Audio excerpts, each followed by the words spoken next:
એશિયામાં યુદ્ધના કારણે પ્રભાવિત એક્સપોર્ટર્સ માટે 497 કરોડના ઇન્સ્યોરન્સ કવરેજની જાહેરાત કરી છે. એક્સપોર્ટ ક્રેડિટ ગેરંટી યોજના એટલે કે ECGC હેઠળ એક્સપોર્ટ કાર્ગો અને શિપમેન્ટને 1 થી 3 મહિના માટે 100% કવરેજ મળશે. આના પર વધુ વિગત લઈએ સહયોગી કરણ ગાંધી પાસેથી. કરણ, સરકારની એક્સપોર્ટર્સ માટે શું રાહત પેકેજ જાહેર કર્યું છે?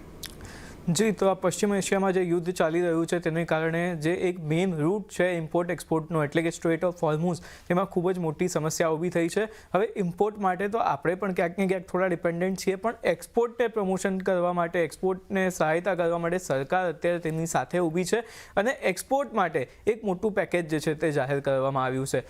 એક્સપોર્ટર્સ પ્રમોશન મિશન હેઠળ 497 કરોડ રૂપિયાનું પેકેજ જે છે તે જાહેર કરવામાં આવ્યું છે. ECGC એટલે કે export credit guarantee corporation of India દ્વારા જે પણ શિપમેન્ટ અને કાર્ગો જે છે તે એક્સપોર્ટ માટે જશે તેને 100% સુધીનું ઇન્સ્યોરન્સ કવરેજ જે છે તે ECGC હેઠળ આપવામાં આવશે. સાથે જ રિલીઝ સ્કીમમાં તમામ જે 3 કેટેગરીના એક્સપોર્ટ્સ હોય છે તેને કવર કરવામાં આવ્યા છે.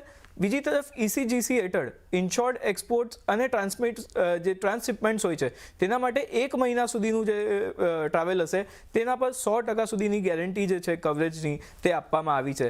સાથે જ એક્સપોર્ટ અને મોકલવામાં આવનારા જે બીજા શિપમેન્ટ્સ છે જેને 3 મહિના લાગવાના છે તેના માટે 90% સુધીનું જે ઇન્સ્યોરન્સ કવરેજ છે તે અહીંયાથી એક્સપોર્ટર્સને મળવાનું છે. એટલે એક ખૂબ જ મોટું રિલીફ જે છે તે એક્સપોર્ટર્સ માટે આપણે કહી શકીએ છીએ. સાથે જ ઇન્સ્યોરન્સ વગર જે MSME એક્સપોર્ટર્સ છે તેમને જૂના દરે 50 લાખ સુધીનું જે ECGC હેઠળનું કવરેજ મળે છે તે પણ અત્યારે હાલ યથાવત જ રહેશે. જી.